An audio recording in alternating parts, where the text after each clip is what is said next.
यहाँ पर जो बुद्धावतार है, बुद्धावतार की भविष्यवाणी करते हैं वेदव्यास जी,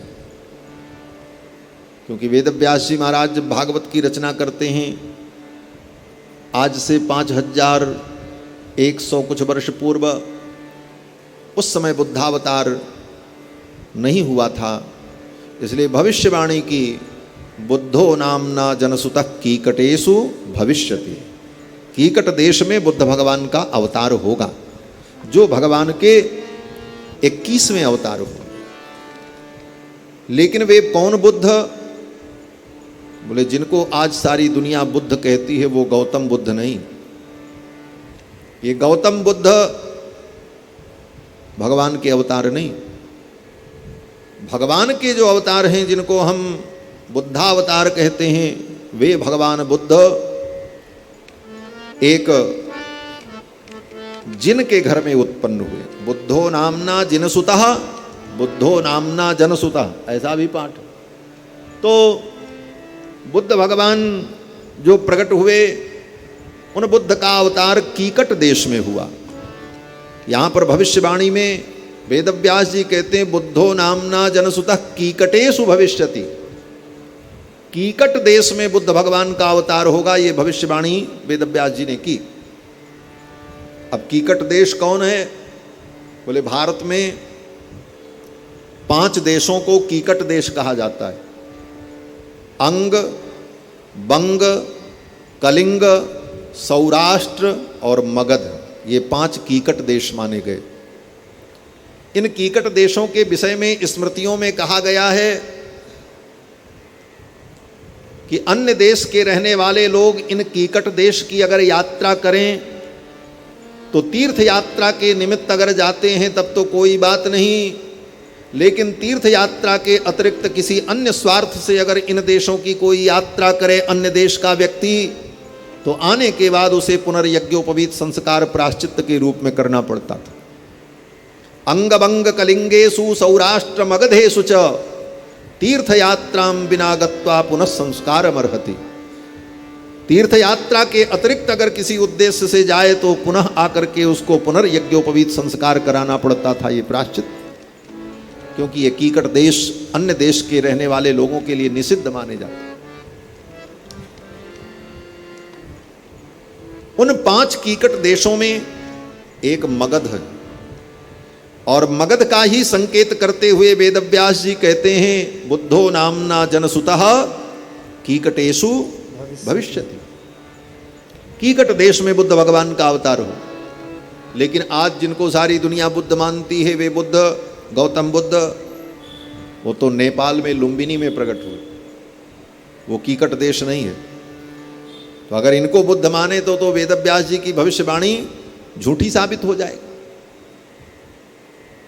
क्योंकि गौतम बुद्ध का जन्म तो लुम्बिनी में हुआ, वो कीकट देश नहीं है।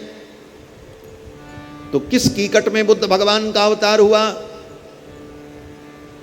तो आचार्य लोग, महापुरुष लोग कहते हैं कि वेदव्यास जी की वाणी के अनुसार कीकटेषु भविष्यति के अनुसार मगध में भगवान बुद्ध का अवतार हुआ।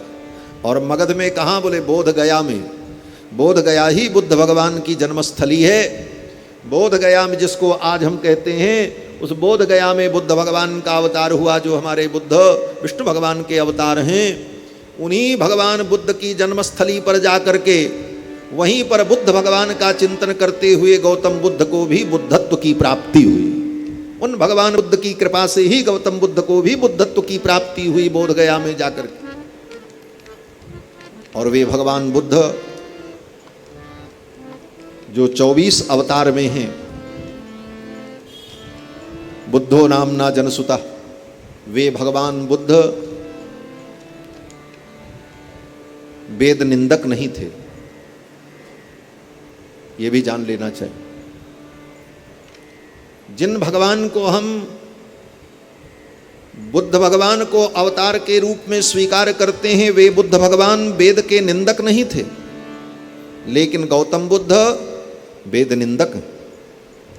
गौतम बुद्ध ने और उन बुद्ध के अनुयायियों ने वेदों की निंदा की, इसलिए बौद्ध दर्शन को नास्तिक दर्शन कहा गया। नास्तिक कौन होता है? श्री मनु जी महाराज मनु स्मृति में कहते हैं नास्तिको वेद निंदका, जो वेद की निंदा करे उसको नास्तिक कहते हैं। नास्तिक का मतलब ईश्वर को जो न माने वो नास्तिक, और ईश्वर को जो माने वो आस्तिक। बोले ये नास्तिक आस्तिक की परिभाषा हमारे यहाँ नहीं है। हमारे यहाँ बहुत ऐसे दर्शन हैं जो ईश्वर को नहीं मानते लेकिन आस्तिक हैं। जैसे सांख्य दर्शन, सांख्य अनीश्वरवादी है लेकिन सांख्य को आस्तिक दर्शन माना जाता है, क्योंकि वेदों में उसे विश्वास है, वेद को वो प्रमाण मानता है। मीमांसा दर्शन भी अनीश्वरवादी, लेकिन मीमांसा को परम वैदिक दर्शन कहा गया क्योंकि वो वेद को परम प्रमाण मानता, उसे नास्तिक नहीं कहा। तो नास्तिक आस्तिक की यही परिभाषा है, जो वेद को प्रमाण माने वो आस्तिक, और जो वेद की निंदा करे वो नास्तिक। नास्तिको वेद निंदका। तो गौतम बुद्ध ने वेद की निंदा की, इसलिए बुद्ध का दर्शन नास्तिक दर्शन हुआ। और यही जैन ने भी किया। महावीर के अनुयायियों ने भी आगे चल करके वेदों की निंदा की, इसलिए जैन दर्शन को भी नास्तिक दर्शन कहा गया। नास्तिको वेद निंदका। तो भगवान बुद्ध जो 24 अवतार में है वो नास्तिक नहीं है, वो तो वेद को परम प्रमाण मानते। भगवान बुद्ध ने केवल हिंसा का विरोध किया।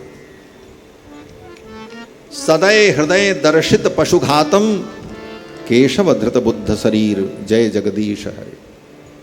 श्री जयदेव कवि कहते हैं कि भगवान हिंसा को देख करके दुखी हुए और वेदों में अहिंसा परमो धर्मः जो उपदेश है, इसी उपदेश का विस्तार करने के लिए भगवान बुद्ध के रूप में अवतरित हुए और भगवान बुद्ध ने अहिंसा परमो धर्मः का उपदेश किया।